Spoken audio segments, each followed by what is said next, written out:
Yes, cool. Okay, hi everyone. I'm Phil. I will also be talking about Smooth, but more on an engineering side, more on how we integrated it into. I don't like the word integrate. Ivan chose it, so I'll go with translate. I like it more. So how we translate it Smooth from R to Python. So yeah, this is joint work from me, Ivan, and Leonidas, a data scientist in London. You're right. Yep. So we worked on how I participate in this project. So we were back in US, ISF 2 years ago. We're having some beers with Ivan, and we're like, okay, look at the Python forecasting ecosystem. It's getting bigger and bigger, and we're like, yeah, it's gonna get bigger and bigger every year, right? And he was like, okay, let's make Smooth in Python. Like, okay, cool. Fast forward, Dijon, 1 year ago. So change beer with wine, and the conversation goes on, and we're like, oh yeah, it's actually bigger, right? Yeah, let's actively work on that path. And we're like, okay, that's a good idea. So what is Smooth? Thank you, Kandriga, for saving me on doing that.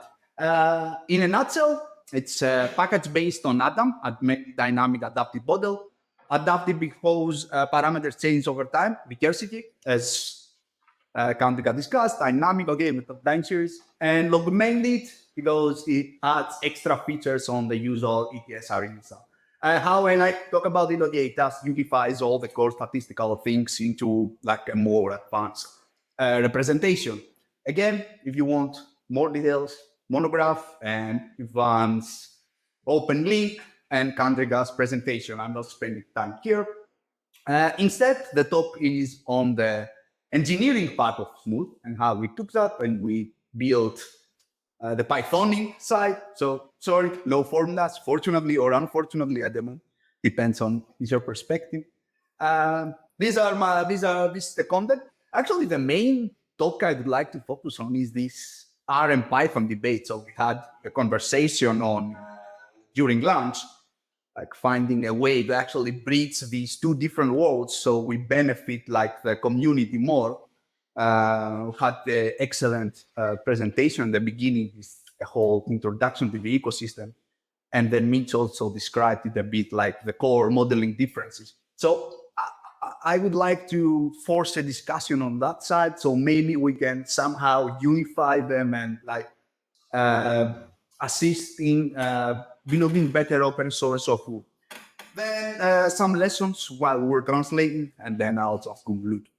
Okay, and let's start with that, R and Python. So let's take a step back in, I don't know, 2019, 20, the 2020, 21, like the data science explosion, everyone wanted to become a data scientist, and you had all these articles online on Medium, like which language is better, so R is better there, Python is better there, and you can see that the trend has slightly going down over time. My assumption is that like both languages have been stabilized to where they are good at and where they are bad at, and now people just make their choices. And how I view it, and please don't kill me for my opinion.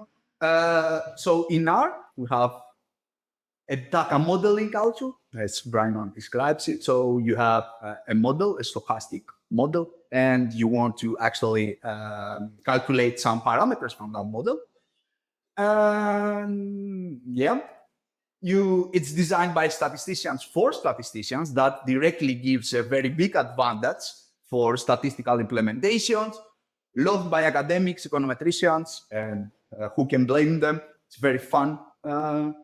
But the problem, in my opinion, is, and it was a question in the first presentation, how you deploy in production. And I honestly, I'm not sure how I can take an R model and put it in production like in a big commercial business environment. So I got an answer through APIs, but I cannot do it. Okay, maybe I'm not good at it, which is perfectly fine. On the other hand, we have Python, which is more algorithmic modeling, saying we have some data X, we want to find a function F that takes X and finds Y. It's more production ready because it's more all around, and it's built for other purposes, not forecasting. Loved by data scientists, not because it's a great language, but because some very cool guys wrote pandas, numpy, and sklearn, and now that we can do everything with machine learning. On the downside, it's not so well, its statistical foundations are not so well designed, especially for forecasting. And I don't want to talk about stats model and the ARIMA for many reasons. So this was functionality-wise differences. Now, let's say when we want to build the package using R and Python, like modeling mindset thing. So when I want to build a package now, like again, this is my point of view. Please don't kill me. It's more a bottom-up function-oriented approach. That's how I call it. So I take function X, I write it, I document, I test, I go to the next. And in some sense, I'm just streamlining functions, taking one function, going to the next, to the next. There is no universal API. There are core similarities. We saw some examples again in the first presentation. I also have some examples later. It has a very strong statistical toolbox because it's built by statisticians, so we know that. It has internal vectorized operations, same code as NumPy, which is super, super nice. So it's actually fast. It's well designed in its core. And yeah, classes are supported, not essential. If one wanted to add that bullet point, I don't know why. So yeah, classes are supported, but they are not essential. And then we have Python. So more my specialty. How we build the package in Python, it's more top-down object-oriented. So we start in the superclass, we break the architecture into subclasses, we write parallelized subclasses, we fill with functions and methods, and voila, you have a package. So there is a strong API convention, thanks or no thanks to the scaler, depends your point of view. It's more general purpose. Again, I'm not saying one is better than the other. I just want to highlight the modeling mindsets when you build a package, how a programmer, software engineer breaks that things down.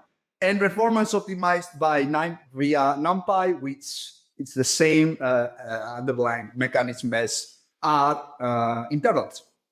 And I have some examples. We have many examples. What I want to highlight in these examples is all the different APIs you see. Like I have 3 core R packages at the right side. And I have the Python here. You see different implementations. Others feed one model per time series. Others feed a whole data frame per time series. You have the dot feed. Here you have the function 1, function 2, or method, or class in some sense. And I also have Merlin, which has their own API, which I find pretty strange, but I don't know. That train, I haven't seen before. The main idea is there are differences in the APIs. There are differences in how we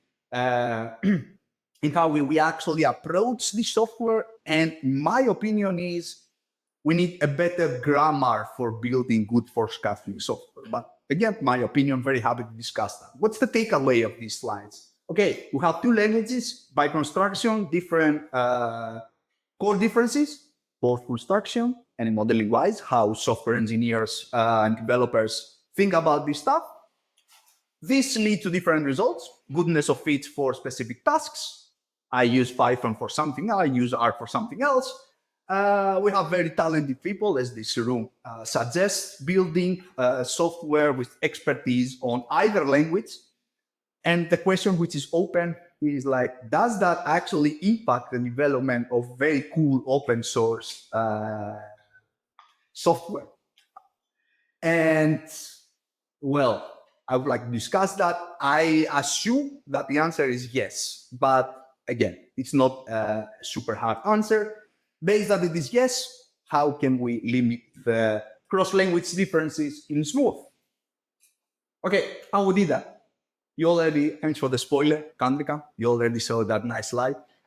So we have, this is Adam, this is Smooth. We have Adam in the middle.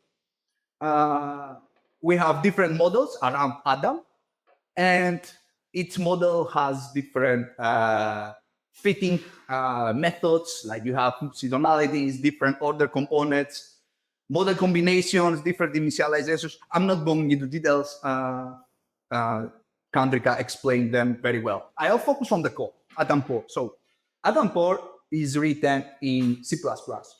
it's not written so well. So your comments work. So yeah. It has these are the main functions, what they are doing. Can you explain why it's written in C++? Well, speed, because it's dynamic and recursively gets updated. So we need a faster language to do that. R takes some seconds. C++, split seconds, very fast, very efficient. So that's the reason. The question is, why didn't you write specific, and I'm asking that to Ivan. So Ivan, why didn't you write some model-specific functions? Which, I mean, it's what Nixla is doing, which I'm interested in learning later, how they implement their C++ engine. That would be super interesting to talk. Ivan says, no, that's not fun. So we just sat down, write a generic core for all smooth functions. Congratulations. It's a bit complex, but it works. So we have this ecosystem, and the core is written in C++. And how I see that, how I understand Adam and how I understand Smooth is that, and what I want to communicate is that C++ can be viewed as the backend. Like if we have this engineering system architecture, C++ is the backend, which in our case, R is the front end. They communicate, it's the interface. And if this is how it is, if we take this analogy for granted, then why don't we have Python as well, or Julia, or any other language that they communicate with each other? And given that analogy, what we do in Adam, we just take the interface from R and we translate in Python. Identical results and speed benefits remain because we use the same backend engine. So all the models give the same results. Optimization is the same, parameters is the same, everything is the same. So what changes is how users interact with this model. Yes, with this bucket. Okay, how do we do that? Let's translate the interfaces. Step 1, we adjust the integration Python. Step 2, we translate the interface. Pretty straightforward. I was the one doing step number 2, and then I found out that it's like 11,000 lines of code, and that's only for Atom. So it's not an easy work to translate all this into Python. I will give some insights on how we actually approach that, but it's not an easy task to translate the whole interface. But let's start with step 1, adjust C++ integration. Speed up a bit. So we have these 3 languages, R, C++, Python. So in C++, we have Armadillo for the linear operations, and we have CMake to organize and keep stuff organized in C++.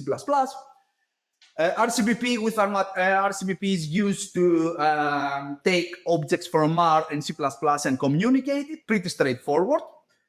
In Python, this is not the case. It's not so straightforward, at least for our perspective. We use PyPind to make the translation between objects to Python and Armadillo. And to get from NumPy to PyPind, we use Karma.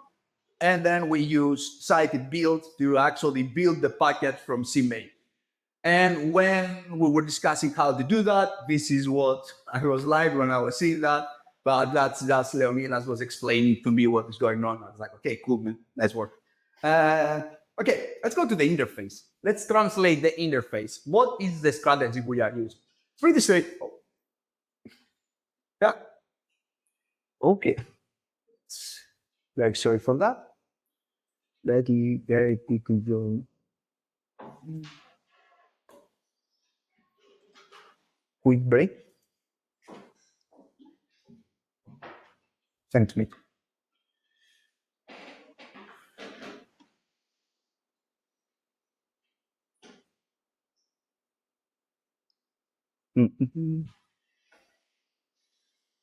Okay, bye.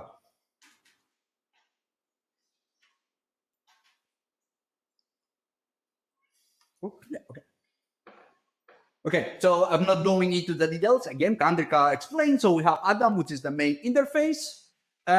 We start with checker, which expands all the parameters. And it's a group of functions that actually takes what the user specified and expands them and builds all the dictionaries in the Python world.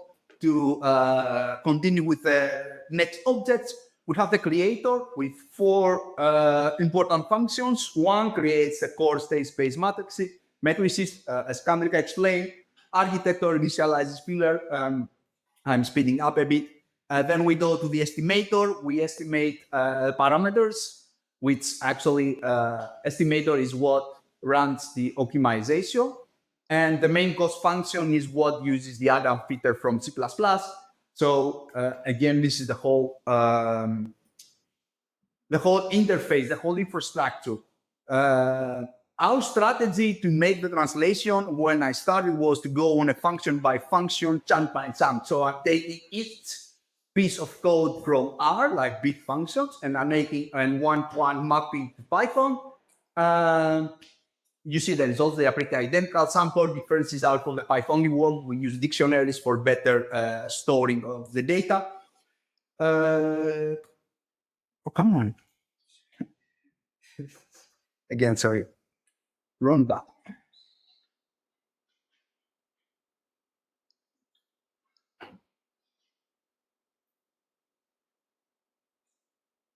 Okay, back.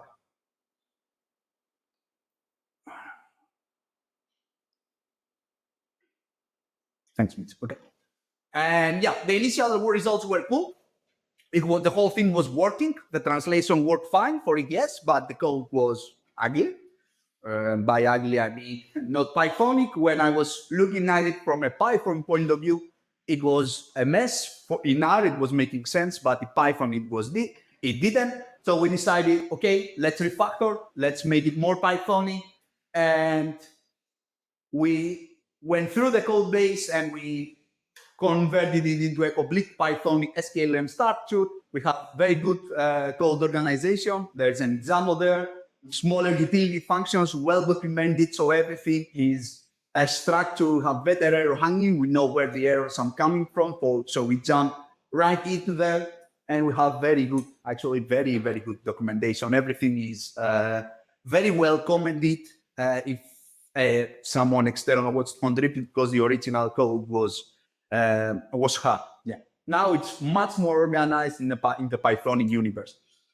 How we did it, that's the interesting part. So going and converting the whole ecosystem in a Pythonic environment was very hard. So we relied on an agentic framework that I've designed. So we had these 3 agents, like we live in the LLMs era. So this is what's hyped and trending. So we had one agent plan what the translation would be for each component, another agent execute it, and another agent evaluating. I'll be happy to discuss that further. What we found out is that it was not fast. It was fast. It was not 100% accurate. Come on, agents, everyone knows that now. And you lose control if you let it run on its own. So we did some manual interventions and supervised it. And where we are currently at is this guy right here. So we have the main components integrated. All the R-level parameter control is there. So everything that can we explain is also applicable with Python. We have VSK-Learn compatible API. You see that's pretty big. One time series, one model per time series. It just works. The others are still being tested. And it's very easy to add new components. So you basically just translate what the ARIMA implementation is, and you go into the Python, in the Python side. And that's an example. So you have on the left how I looks like. So you have like a simple add calling. And on the right, you have the exact same thing from Python. You have the exact same results, and you have the exact same parameters. So we use the same optimization for any loss function. And yeah, pretty much the results are equivalent. The parameters are equivalent. Parameter control is the same. So those it uses the same underlying engine. So it's pretty much the same thing in 2 different languages. Okay, lessons learned along the way, along the translation. The evolving toolbox, that's an important one. So this is a question I would like to ask if I had time, which I don't. How long do you think it takes to translate a small function, let's say 100 lines, from R to Python? I will give answer from my experience. So if I would do it 5 years ago, that would take time. Again, it depends on your expertise on both language, so it's relative. If you ask me 5 years ago, I would say hours. If you ask me 2 years ago when I started doing the project, I would say half an hour. It was the ChatGPT era. So we were throwing all our codes to ChatGPT saying, okay, please do something. Nowadays, oh yeah, estimator is like over a certain number of lines. So this one clearly doesn't work. Thinking fast on the three context window, the explode. And back then we didn't have that. So yeah, have fun translating that. Nowadays, less than 5 minutes, and I mean it. So we have modern software. We have like all these new cool stuff, new cool toys. It's less than 5 minutes. I'm not saying it's works super well, but if you get familiar with it and if you learn how to use that, for example, cursor with the right prostick and the right details, you can have a function translated very fast. What takes more is like evaluating. So, and again, please pay attention because you need to still have control of the package, still have control of what is going on. So you're not allowed 100% to an AI agent do the work for you. And that's what I'm saying. So there is this thing. So how many ends mayonnaise has? It says 3. And clear explains why mayonnaise has 3. So it's 2 and 1 that everyone knows that is there. Many examples like that. So never trust these things on your own, at least at that stage on their own. Maybe 1 or 2 years or 5 would be better. So we have this structure we had in the beginning. Instead, we go to this guy, we take the basic structure, we take function A, we translate, we test, we have automated tests, and we finally inspect if the outputs from both language match. We commit. I added that because I always forget to commit, so maybe I'll remember it from now on, and then we add to the task. Building issues, another problem we have. So me and Leo know nothing about it. Like we didn't have touched it before. Ivan knew nothing about Python. Now he's a vibe coder, so he knows some things about Python. So we had to figure out a way to make this available. What we did, we went to the big guys like GTM Filotas. We saw what they were doing, and we pretty much copied. Leo pretty much copied actually. So we went from GC to MegaPyCharts to CMake, and now just do pip install and it works. It's not perfect, but at least it works. And we had issues with type conversions. In R, it's much easier, to be honest, to convert objects from the two languages. I had like a million of errors converting objects from NumPy, integers, and so on, but at least it works. Okay, and to wrap up, more or less, this is what we want to implement. We have ETS that works. We have ARIMA that is being tested at the moment, I think. And these are extra things we want to work on, simulators, regression, pretty much everything that is on R, we want to make available to Python as well, like step by step, component by component. So we have the full package translated. And when we have built that, then we will reconcile that. And please, Ivan, stop changing functions, because then I'll have to change functions as well. Yeah, if you listen to that, yeah, please slow down. Thank you for that. Okay, wrapping up. R and Python have some important modeling differences, both core differences and both mindset differences, how people approach building packages, which is natural because it requires different expertise. But it affects how we approach open source projects. Smooth is a full package. It has C++ as the backend.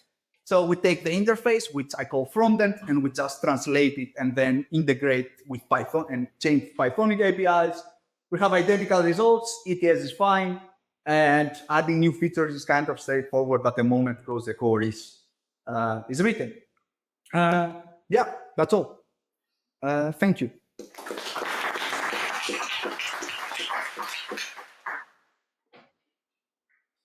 Okay, so have some questions. You started to saying that you're very interested in the different culture. Yeah. So you now have the perspective of both, right? So because you put it from R to Python. So I have questions related to that in like, for example, when you port it from R to Python, if there is any good idea that the Python community is doing that, we should, implement this in R, or maybe the other way around, things that you miss. Actually, I'm biased, so my answer will be full of bias. I'm more Pythonic oriented, but there are like, yeah, I will try not to. I'll listen to other people's options. Like, because I would say R is great for people that have deep understanding on what they are doing. That, yeah, like, because there are very smart people using R, but like for a normal user, I find it pretty hard to actually use it. Like the interface, maybe because there's no a universal API like Python, or it's not as simple as pandas, or like, for example, in your talk, like I was super interested in how you do the fable thing, but I got lost at some point. I was like, all these things, and then what you wanted to implement with temporal hierarchies as well. I was like, yeah, I have some ideas in Python. It got super complex. So that's my idea, that my point of view, that it adds a layer of complexity, which is necessary for advanced things that we need as community, of course. But for a normal user, it's hard. That's my point of view, at least. Isn't it more related about how to program, not about how to model? Like with Python, the ones we come from Python, it's more self-contained object oriented. So you modify the object, the field do not create a new object, just modify the information that is stored internally. While I think in R, at least I was programming R, the way of using the language is different. So it's more functional oriented.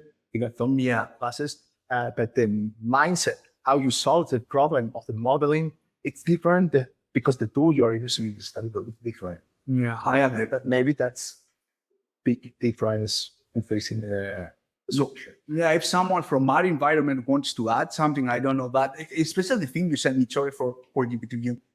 Like you have to build your own tidyverse behind it, which I think is super hard, but super fun as well. But it adds a layer of complexity that I don't get. That's, again, personal opinion, of course. Yeah, I think Sorry. Yeah. with the tidyverse, a lot of that's inheritance. So if you want slightly different behavior, you can take what currently works and then make some adaptations. Okay. The stuff that I was doing at the end with distributional and mixed time and whatnot, they're to solve quite complex problems. And of course, you can have the parameters of the distribution separately, but when you've got different distributions with different parameters, making them fit. Exactly. That's what, Yes, perhaps in the existing solutions where you could store them in lists, and then you have to do your own list management.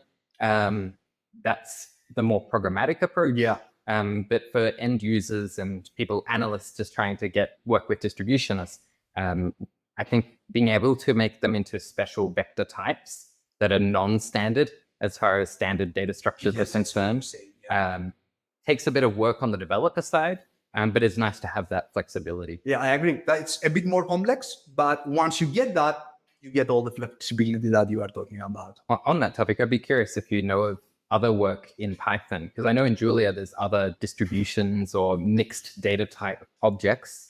Are you familiar with any abuses of standard programming conventions in order to make?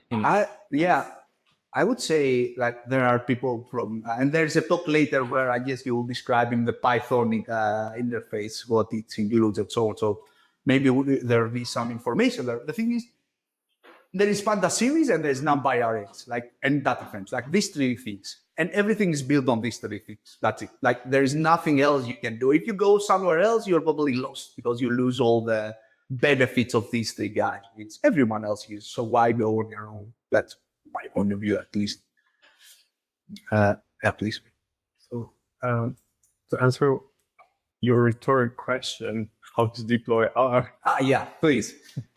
you can use CLI if you're really deploying, and command line interfaces via optiparse, similar to Python, Okay.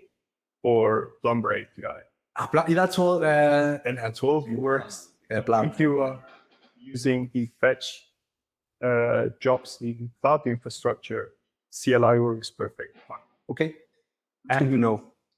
Also a question, and Yes.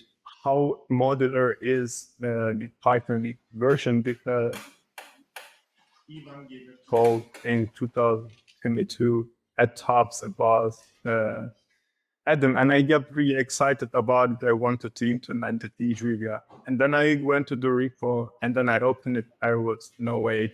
Yeah, I was Very much scared. Did you listen to that, Iva? And then how modular is It's more modular because it's needed to be more modular. That's what the refactoring is about. exactly. And then it would also make the implementation easy in other languages because the one, I don't know, 11,000 lines use that. Just fun now. That's fun. And that is a really, in one, It was big us. just too long. And I think for data science project, it makes sense to make it more modular, to make interfaces easy. And maybe some of them has more arguments to have more control over the APIs and so I agree. Yeah. Hope you can take a look. Yeah. And please send comments or anything if something doesn't stand. I would definitely think that it's more modular. But more question for Ivan, I imagine, because say C++. But how easy would it be to express the C++ as C? Right. So how much of the C++ does it exploit the characteristics? Because if you can convert that to C, then it's a straight jump number. Yes, that's a great point. I discussed that with Leo and we were like, it's very hard. But then I thought, because we don't know, we are not like a software engineer, we're not trained on these languages, we're more data scientists. But then I saw like how these large language models things like make me understand things that in the past it would take me like years to understand now and see in an hour. So I would say it's dual. Like my answer is well. My experience, I'm in Java programming, so object-oriented expansion is what I do. I find it bizarre in Python that people use so much object orientation. It's not really an object-oriented language.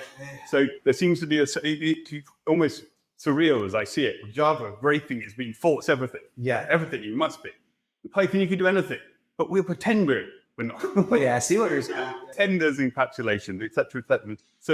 So I just think that this drive towards massive object-oriented models, and even in software engineering, right, there's a huge drive against it. Right? Oh yeah. Containment is usually preferable to inheritance. But you need to have some training to do that. At least from our perspective, it's not so straightforward. We're very happy to learn how to do it. Actually, really compute soft. Yeah, please. Jens, I was wondering, where did you the boundary between what should be like in R and Python versus what should be in C++? Because in the end, you see the two examples side by side, and you see both being to have like 3 lines of code. Yeah. But then the 9 lines, they're still like 1,000 lines. Yeah, exactly. 1,000 lines.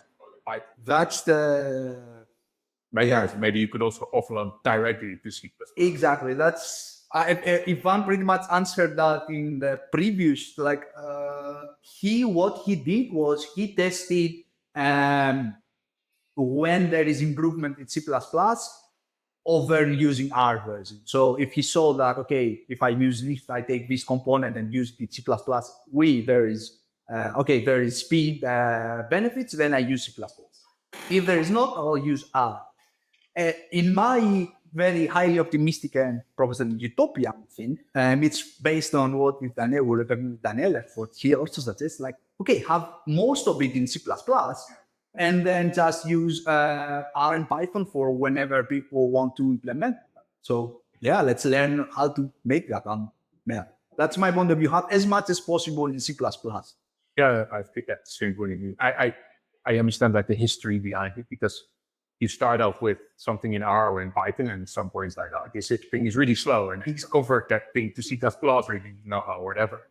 But then like after a while, it maybe makes more sense to just take everything and have a wrapper in.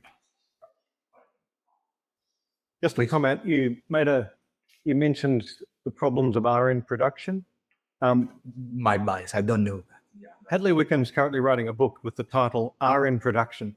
Yeah, I don't know what he's going to say, but he's supposed to answer that question. I'm looking forward to that, to be honest. Yeah, but I saw in your talk that you actually answered a question based on that it's actually being deployed by users in a lot of companies. I have no idea. Because my environment is academic. The people I know are academics and they use R. So I was like, yeah, does anyone use it in production? So I don't know. So I'll be very happy to learn once that thing comes out. I have time for one last question. Yes, please.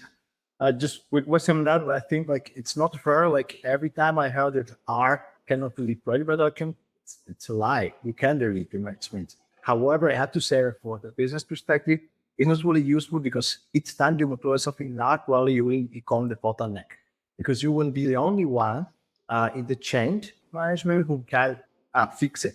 Okay, the thing is you deploy something and you will start another project and the department or other colleagues will just try to maintain it or at least just call you if they can. If you do it in R, everything that happens, you will be called because probably it's not the language that they manage. A follow-up question / comment on that. So let's imagine you have a big enterprise, a big company, let's say Walmart or whatever, and I want to deploy something now. But let's go smaller. Like I will have a data engineer possibly using something in Python, and then that's my question. Then I will use a wrapper and then I don't know. That's it again. You just hack everything in Docker, and you have just an API and connect. Either you have, And if it breaks, then you have job current. I found the pilot. I know what it's done. And now because my Fire. and my question engineering part, it's like in this case when we have like say backend and use C++ and then a part of Python, where are you locating your suite of unit tests? At the end on the Python or a mix and mix? that's a good point. Because and do you have any feedback on that? Because honestly, I don't know. No, I have my unit test where I said like when the output of the wrapper, like somewhere here, like, but this is like ad hoc. This is not production environment. Like I don't know. I don't have an answer to that. Is RBD like comparing the output with R to somehow use it like validation instead of translating all the unit tests that I guess that both inspecting manually and having automated tests. Okay. Good. Okay. Please join me again. Thank you. Thank you.